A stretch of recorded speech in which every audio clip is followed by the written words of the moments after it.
Sheikh Msakuzi, hivi kuna moja habari kubwa ambayo imeendelea kusambaa katika mitandao ya kijamii ikimuonesha mwanamke mmoja ambaye aliweza kudondoka mkoa fulani hapo kati, lakini maafisa wa polisi waweza kumkamata, lakini katika mahojiano yake inadaiwa kwa mwanamke huyo aliweza kutoka wapi, aliweza kutoka Songea hivi kuelekea Mtwara. Umeona? Sasa katika hili lilivyotokea hivi inakuwa vipi? Maana tunafahamu kwa vyombo kama vile pale wanavyotumia ndugu zetu hao, inakuwa sio rahisi kwa wao kuweza kudondoka. Maana tukiangalia katika safari zetu za mtaani huko mjini bwana huko, kuna vitu vyetu unaweza kutia gari mafuta, unaweza kutia gari gesi, lakini inafikia time vinakatika katikati. Sasa ule kule kitu anachotumia ni kitu cha kitofauti zaidi. Umeona? Na kitu ambacho huwezi kufikiria kama kudondoka hiki sio rahisi. Inakuwaje mpaka mtu adondoka ghafla kwenye mabati ya watu? Unajua hivi vitu kwanza vipo. Na hivi vitu kama vipo uwezo ukavipeleka kwenye taasisi yoyote, kwa sababu hao wenyewe ni taasisi yao, wanajifahamu wenyewe. Sawa Lakini kitu cha kwanza wanavopoteza dira.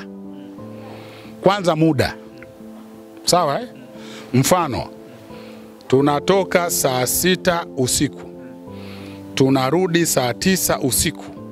Sasa ile katika michakato yao wanapokwenda, dharura zilizokuwepo unakuta labda imefika saa 10 kasoro. Hilo ni kosa la jinai. Ina maana kwamba wanaenda na muda? Lazima uende na muda na saa. Sijui umeelewa Na lazima uende na ratiba. Kwa sababu kuna anga, kama unavyoona ndege. Huwezi kununua ndege hata kwa bilionea hapa. Lazima ununue anga. Sivyo hivyo? Na wale wenzetu lazima uwe na anga, kwa sababu nikikwambia hivyo, kuna anga ya futi 24 hiyo ya mganga. Unanichanganya. Hiyo anga unanunua vipi anga wewe shehe? Kama viwanja vya ndege kwenda hapo. Kuna futi 24. Hiyo wanajua hawa watembea usiku kwamba hapa tunapita eneo la mganga. Kwa maana futi 24, nguvu za kinga kwenda juu zinaishiaga hapo. Na nguvu za kinga kwenda chini, mwisho pembe yako ya mwisho ya tofali. Sawa? Sasa lazima wageane taarifa. Nikiweka hapa kwenye 20 na ngapi? Na 4. Akajaribu kushuka kwenye 20, lazima adondoke. Ya SMC po. Anga sio ya kwake. Kwa maana hiyo hata mkikutana hivi, yeye mwenyewe atakonea aibu, bwana kosa langu kweli niteleza, anga nilopita si ya kwangu. Mnamezeana tu. Mtando tunataka kusema bwana nimeingia barabara sio ya kwangu. Ndio maana yake, mnamalizana tu. Ukimwangalia kweli yake anakuambia kweli nimepita anga sio yangu, nimefanya makosa mzee. Utamwambia basi usirudie. Sijui umeelewa. La pili ni saa kwenye majukumu yao. Unajua kila kazi na mzaa. Leo unakuwa na ofisi yako, atamwambia mtu chukueni media saa 10. Ikifika 12 msifanye hivyo kwa sababu kuna kiza na kitu fulani. Sivyo? Lakini mwingine atafanya hivyo kwa kulazimisha. Ndio unakuta anapata madhara. Sijui umeelewa Wanapata nini madhara? Naenda kujaribu sehemu, kumbe ile sehemu anajaribu ni sasa mtu anakuta maji anajaribu kwa mguu. Anaingia kweli. Sasa hivi vitu uwezo kuvipeleka kwenye taasisi na wakajaribu kusema kweli huyu mtu tumemkuta anaruka. Ni kweli taasisi hiyo hakuna. Taasisi yao hao ni kwamba anapoingia kwenye madhara kama hayo, wananchi wanamzomea, atachukuliwa atapelekwa sehemu tu husika. Lakini sio serikali kasema wanaamini hivyo vitu, wataamini huo chawi. Hapana, hivyo vitu kwenye serikali havipo. Lakini kwamba kwenye jamii ukirudi vitu hivi vipo. Pale mpunguzi chochote kile akishadondoka pale watu wakiwa wanamzomea, akishaonekana ile mpunguzi chochote akidondoka, unaona kama vyeo vingine anakosa vyeo. Kuna cheo namba 1, kuna cheo namba 2, kuna cheo namba 3, hilo ndo gwiji. Kwa maana hiyo unapodondoka unaamba una nidhamu ya kazi, utarudi kuruti tu. Sasa mwanajeshi uwe jenerali chini, kwa sababu umeshindwa kuelewa mafunzo huna, utadondoshaje pilot bwana?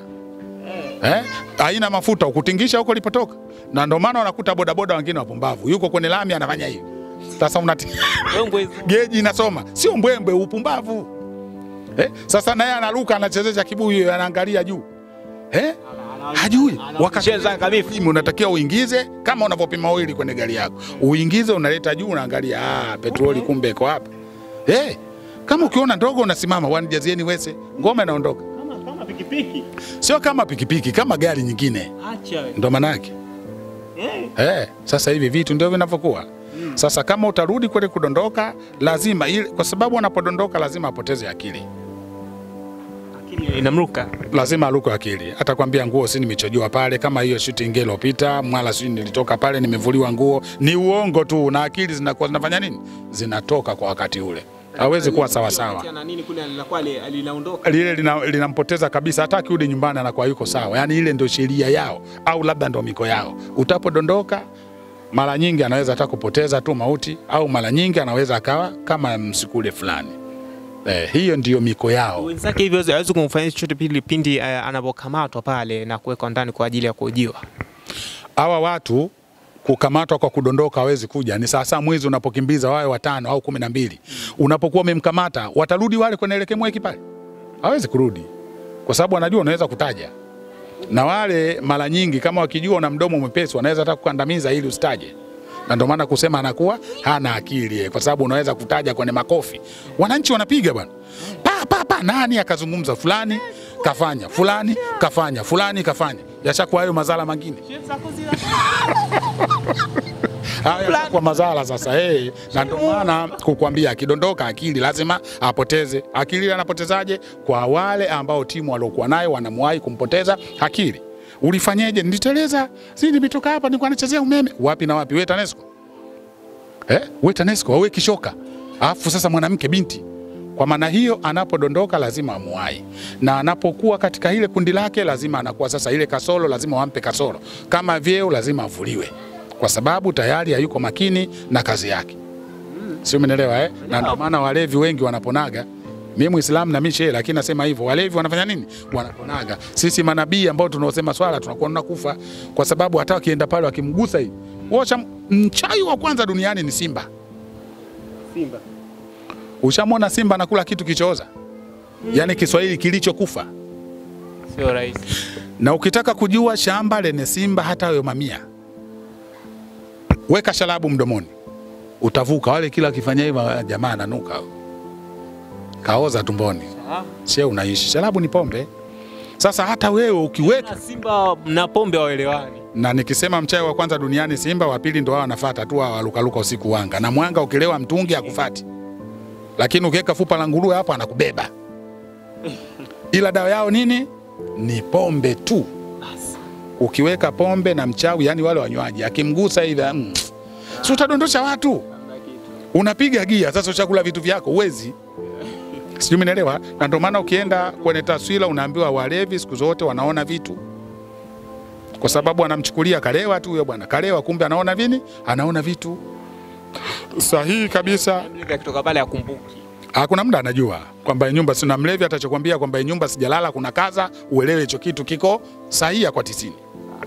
Sijui umeelewa bwana? Sasa hivi vitu vipo, hawa watu wapo. Leo analia paka mtaani. Baada ya kulia nyao analia babu utashangaa.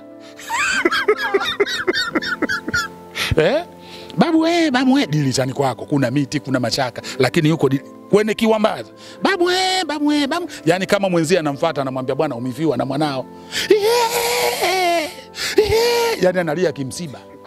Sasa huyo paka. Haya, nashukuru.